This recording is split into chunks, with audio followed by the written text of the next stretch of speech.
ఈ హీరోకి తను హీరోగా మొదలుపెట్టినప్పటి నుంచి ఇప్పటి వరకు దాదాపుగా 90% విజయాలే ఉన్నాయి. కారణం ఏంటంటే అతను సెలెక్ట్ చేసుకునే స్క్రిప్ట్ విధానమే చాలా కొత్తగా ఉంటది. ఎంత చిన్న క్యారెక్టర్ అయినా సరే చాలా పెద్దగా మోల్డ్ చేసేసి అత్యద్భుతంగా నటించి ప్రేక్షకుల ద్వారా మెప్పు పొందటంతోని ఆయన సూపర్‌గా హీరోగా సక్సెస్ అయ్యారు. ఆయన ఎవరో కాదు none other than Victory Venkatesh. Victory Venkatesh అనే సంగతి అందరికీ తెలిసిందే. ఆయన ఎందుకు విక్టరీ వెంకటేష్ అంటారంటే ప్రతి ఒక్క సినిమాలో కూడా విజయం కోసం ఆయన పడే తపన, శ్రమ అనేది చాలా చాలా గొప్పగా ఉంటది. అందుకనే రీమేక్ సినిమాలైనా, స్ట్రెయిట్ సినిమాలైనా సరే ఏం ఆలోచించకుండా తన కథలో దమ్ముంది, హీరో క్యారెక్టర్‌కి ఎలివేషన్ ఉంది, ఎమోషన్ ఉందనుకుంటే ఏం ఆలోచించకుండా చేస్తాడు. అది ఏ భాషా చిత్రమైనా సరే.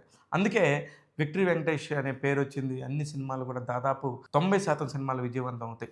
ఇకపోతే సురేష్ ప్రొడక్షన్స్ అనే బ్యానర్‌లో ఇద్దరు పిల్లోళ్ళుంటారు. ఆ ఇద్దరు పిల్లోళ్ళలో ఒక పిల్లోడు సురేష్ బాబు అయితే ఇంకో పిల్లోడు వెంకటేష్ బాబు. ఈ ఇద్దరిని లోగోతోనే సురేష్ ప్రొడక్షన్స్ అనే లోగో తయారైంది.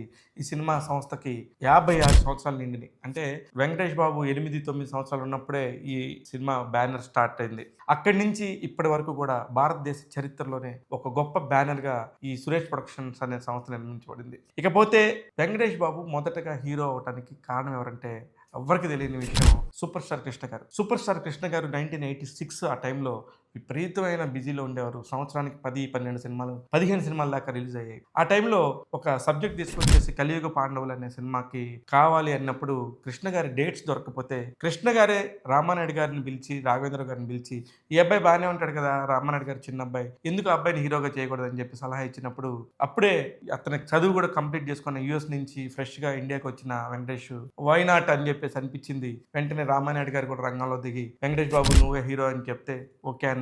రాఘవేంద్ర గారు దర్శకుడిగా 'కలియుగ పాండవులు' అనే సినిమా 1986లో స్టార్ట్ అయింది. దానికి ముందు ఆయన 'ప్రేమ్ నగర్' అనే ఒక సినిమాలో ఒక బాలనటుగా నటించారు. అప్పటి నుంచి ఇప్పటి వరకు కూడా ఎప్పుడు కూడా మీరు ఈయన సమకాలీకులు చూసుకుంటే కనుక చిరంజీవి గారు మొదట్లో 8, 9, 10 సినిమాలు కూడా చేసేవారు సంవత్సరానికి. కానీ ఏ రోజు కూడా వెంకటేష్ గారు హడావుడిగా హైప్‌గా వెళ్ళి సినిమాలు చేసింది లేదు. అందుకే ఆయన ఇన్ని సంవత్సరాల ప్రయాణంలో దాదాపు 86 నుంచి అంటే ఇప్పటి వరకు 36 సంవత్సరాల సినిమా ప్రయాణంలో దాదాపు 72 సినిమాలు మాత్రమే కంప్లీట్ అయినాయి. ఇకపోతే చేతిలో ఇంకొక 3 సినిమాలు ఉన్నాయి. ఇప్పుడు ఈయన ఎందుకు ఆచితూచి సినిమాలు చేస్తారంటే ఆయన ఎన్నుకునే క్యారెక్టర్లు అలాగా ఎంత హడావుడియే ఉండదు. మనిషికి విపరీతమైన దైవభక్తి.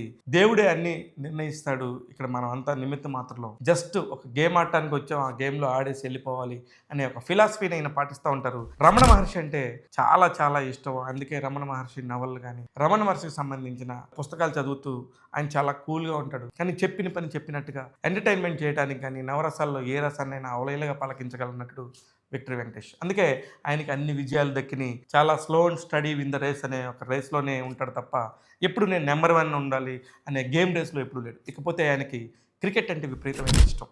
అందుకే భారత క్రికెట్ జట్టు ఎక్కడ ఆడినా సరే వరల్డ్ కప్‌లో ఎస్పెషల్లీ వరల్డ్ కప్ ఆడినప్పుడు దాదాపుగా టీమ్‌తోని ప్రతి ఒక్క మ్యాచ్‌కి వెళ్తూ ఉంటాడు.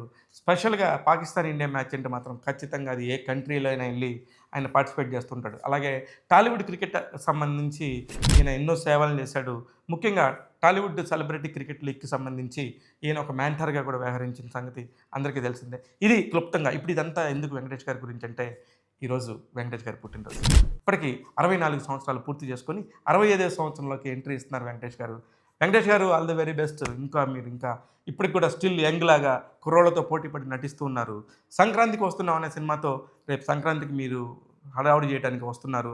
అనిల్ రావిపూడి దర్శకత్వం, దిల్ రాజు గారు ప్రొడ్యూస్ చేసిన ఆ సినిమాని కూడా చాలా హోప్స్‌తో ముందుకు వస్తున్నారు. ఇక నుంచి ఇట్లాంటి అనేక సినిమాలు కూడా మళ్ళీ మీరు చేస్తూ ప్రేక్షకులను రంజింపజేస్తారని మనస్ఫూర్తిగా కోరుకుంటుంది ట్యాగ్ తెలుగు యూట్యూబ్ ఛానల్.